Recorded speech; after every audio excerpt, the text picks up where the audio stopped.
Alright, well, I'm going to make a little video out of my notes here that I had explaining to where I see the value of life and the potential value of life in spite of the problems and why I see things that way. Now, I'm going to talk about Gary in the third person. This was a reply to his video because I'm not talking to Gary anymore. You could try to see if an apology works, but I'm not going to go into your room anymore. I'm not going to bother trying to watch your videos or catching up with your videos. It's just not worth it. I'm very tolerant of you and your misunderstandings and your ignorance about science, and I just am not interested in tolerating your lack of tolerance as though you're the no nonsense. When you make up these crazy physical theories and you don't appreciate if they're entertained, I gotta listen to you with your little geometric ideas of light and shit. When there's a lot of information out there you could get, you don't even bother to try to understand. So the issue was about war and slavery and rape, which I'm characterizing as the negative things. And Gary's attitude is, well, there's lots of other things. And he used, for example, drug addiction, alcoholism, and that kind of thing, and divorce. Well, let's not talk about divorce, I figure, because that's something where we take marriage, the state has a say in marriage, and it takes marriage as a kind of indenture. Okay, so some extra misery is put on that situation because it's not taken as an at-will kind of thing. But I've said many times that if we lived in the closest thing that I can imagine as utopia, that people are still going to be upset. There's still going to be lost loves. There's still going to be rejection, social rejection. There's still going to be freak accidents. There's still going to be avoidable accidents. And I talk about war and slavery and rape because I think this is the gist of what I find unacceptable. That's something that we have to solve. There's no excuse. To a certain degree, I'm saying I can understand the absurdity of the natural universe. And I can accept that we have to make meaning in small domains, like you can have a loving family within this absurdity of a greater world, but I'm not willing to make room for war and slavery and rape. Now, I think, unlike divorce or lost loves, things like drug addiction is because the masses need an opiate. Now, why? It's because they're enslaved. They are in constant torture and pain to a certain degree. It might be more or less mild, but that is our economic and world system, and it has been for all of written history. And war leads to slavery and rape. Slavery and rape are symptoms. It's things that come from war, and it's not accidental, in my view, and it has to do with oppression. And I think a lot of things, like widespread addiction problems, have to do from the unhealthy situation. Like what some population paranoia type people would attribute to overcrowding, I attribute to war and oppression and slavery. Slavery comes out of war. And I'm not willing to give up on the world or humankind until I saw those things eliminated. Then let's see what it's like. Now, one source of hope is, for example, this person, I've had this argument before, but I was bringing up my question, why do people act like they want things to go on forever? Why do people say, well, you're all going to die anyway, so no matter what you achieve, like something coming to an end is its failure? I don't understand that. And this person is claiming, sorry I don't remember the handle, this person's claiming, well, it's just human nature. That's the way humans are. If you're having a good experience, a good meal, a good concert, a good whatever, a good sports game, you want it to go on and on and on and on and on. And I'm saying, I don't. I get bored. I don't want the height of ecstasy forever and ever and on and on and on. I don't think, a 12-hour movie is better than a 2-hour movie, like 6 times better. No, I don't believe that. Okay? I believe that if you try to push things to a constant, this is so good, I want it to never end, that you are begging for it to crash and burn. Now, just a moment. Someone's here. So yeah, this is what I was talking about in my other video, that I think it's spiritually unhealthy to not accept mortality. And I like things to last a good amount of time. I don't have an infinite amount of energy, so I know my energy to enjoy them is not going to last forever. And I believe things lasting the right amount of time allows for a gentle landing. Okay, if you want to push it to maximize, and you're never going to give up, you're going to stretch, pump milk every last ounce out of it, then you are going to have a crash and burn, and it's not worth it. You are going to spend less time in ecstasy because it'll be harder to even be medium happy after your crash and burn. Okay, whereas if you land gently, you might be up in the air, hours later again. So this is a reason for hope, isn't it? Because maybe I'm just not human. Maybe it is human nature to be too stupid to realize that things are a matter of timing. All right, so I thought I'd go in and to Gary's room and listen, and I wasn't planning to take part too much because I'm programming late, and that's what I was going to do. But as soon as I went in there, Gary started yelling at me, saying they'd unsubscribed me, and basically just started this tirade where he challenged certain things. So I try to explain what I was really talking about, and he can't take it, and I'm pretty fed up with this. But it's not like it's a new thing. But I sort of have. It's like if I understand exactly what's going to happen, I'm not going to walk around this path because I know the path. I just do that long enough to find the path.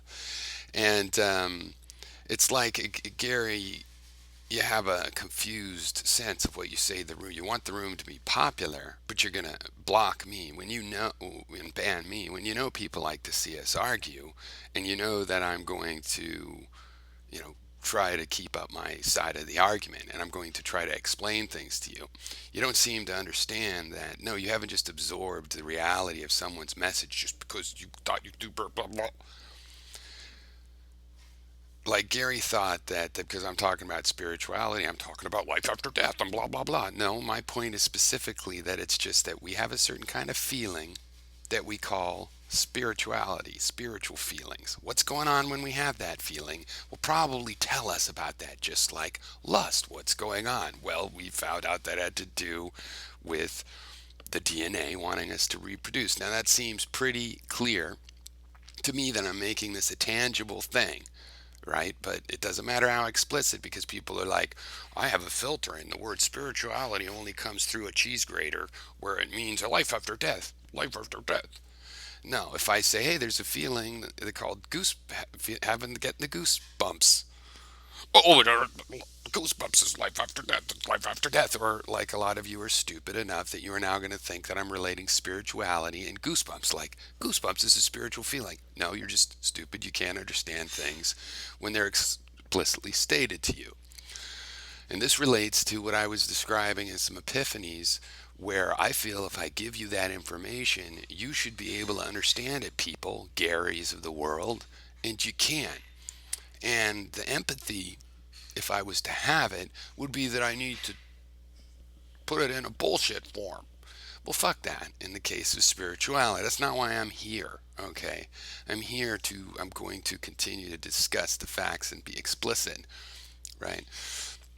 Now, there is a feeling, right, that is this, like a feeling of awe, or something that has its own characteristic, just like hunger for food is distinct from lust, is distinct from a feeling of appreciation of beauty. Now, the feeling of appreciation of beauty has a very similar flavor as this, what I'm calling the spiritual feeling.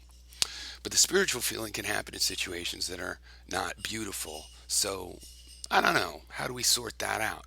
Now, Gary wanted to say right before he blocked me, like 3 minutes into me being there, that it's a fucked up, shitty feeling, god damn it. So I'm not supposed to talk about it. You think the world is fucked up, and that's all you talk about is how fucked up it is. So why? My approach to spirituality is a process by which we would discover what it really means biologically. Where's that coming from? Okay, and your approach is ineffectual. I mean, you think you want to make a popular movement, but you're not going to have, but you can't handle having a conflicted conversation, and that's mostly why people follow you. And the people that aren't following you specifically to see the conflict just already have your views. You're not convincing new people to think that way. You don't even see how some of your ideas have made me go, oh, okay, that's a good point. You don't even appreciate that as progress. And so it's just sort of designed to fail as a philosophical movement, I think. And you lack any curiosity about what's actually going on and any understanding that my approach to spirituality is trying to make it. Every time I brought this up, and it's many times that I brought it up, but I can't assume you or anybody else really understood what I was saying because I was so explicit. I would have to lie about it for you to understand it. Every time I liken it to lust and hunger, and I talk about people in the past, like 100,000 years ago feeling hunger, and that drives them to want food. But if they were to sit down and wonder, what is that feeling of hunger, they're likely to have metaphysical beliefs about it, just like we do with attraction to other people. It's fate and love at first sight, and God is telling me that's the one. But we have decomposed that down into the evolution and people, and this is, you can say the DNA wants us to reproduce, or you can just say the evolutionary process leads to a machine that has to have a means to reproduce. And so people don't think I should reproduce, they just have these feelings. And for some reason, in that soup of feelings, there is this spiritual feeling. And it is not like being hungry for food, it is not like being thirsty for water. It is its own feeling. And if anything, you know, I suppose there's a chance you do understand that. And you don't want people to look into what that feeling says. Because maybe it's a feeling to survive. I don't think so. I think it's just as likely to be a feeling to fight unto the death when things are unacceptable. It's just as likely to lead to antinatalism if that's really,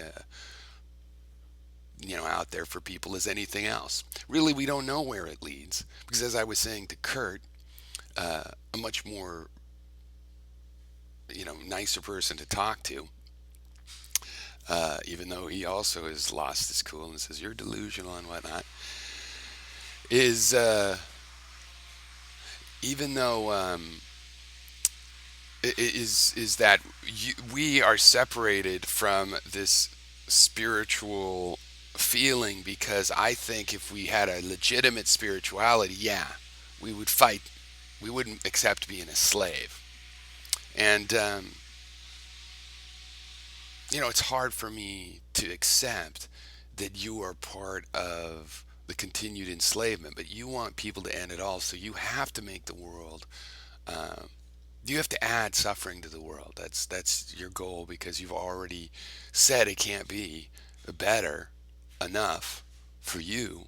So you're just one of these people that's going to add suffering to the world. It's going to take the psychological post-traumatic stress of being part of a generation after generation of slaves and spread that out into the world and make a horror in the world, because it's already horrible to you. You don't want it to have a glimmer, and you're afraid that following spirituality would be that glimmer.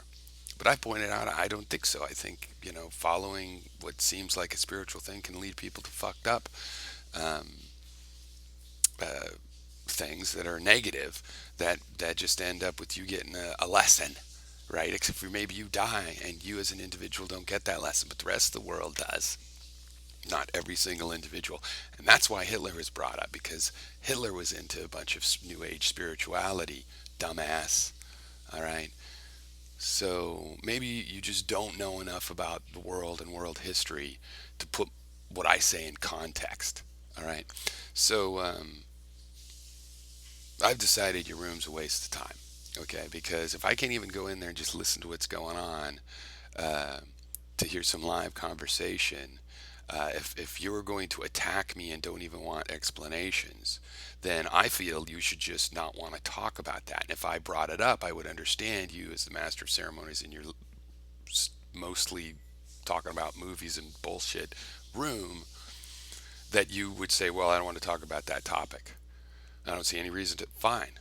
You know, I also have 3 cards of notes to reply to you on the other topic we were talking about. We could have talked about that. Or frankly, I wasn't necessarily going to talk. I was just going to listen and see what was up.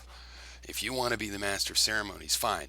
But you're going to attack an idea, you misconstrue and misunderstand, don't want to let somebody answer for themselves, well, you're not a very decent person in that case. You can think you're decent because you're nice to people. When you meet them in real life, you're polite rather, you know, and you meet them on the trail and stuff. But that's not good enough. Okay, you're not you're not a decent person to me in the conversation, and you put yourself high on a pedestal that you have no right to be on just because you're the master of ceremonies and get to discuss what topics, which I'm perfectly willing to accept in your room, that we would discuss an overlap of topics that you and I are interested in. You can't make me talk about a topic I don't want to talk about, and you don't have to allow a topic you're not interested in your room. And you'll find I've always respected that. But you're going to watch videos of mine to somebody else on spirituality, and that's just too bad, Piro. I don't like you that you want to talk about that subject. Well, you know, fuck you, Gary. I'll talk about whatever I want. And as a matter of fact, this feeling of spirituality, I think, is the most important topic. And the fact that it makes you so frightened is a good example of why. Because maybe if we answer that question, we'll want to live. And maybe you're like the canary that's going to suffocate as soon as it starts up again. So, yeah, I'm glad you unsubscribed to me because I'm going to talk about that perhaps exclusively. It's just, too, it's like, or we could talk about science, another thing you don't understand at all. Jesus. Anyway, well, it's too bad because I have sympathy for your emotional structure, but I just don't think that it's healthy or wise for me to keep pumping artificial value into that part of you that we have an overlap in subjects, that there's certain things about political progress that we would agree on, when in reality, you like making people miserable.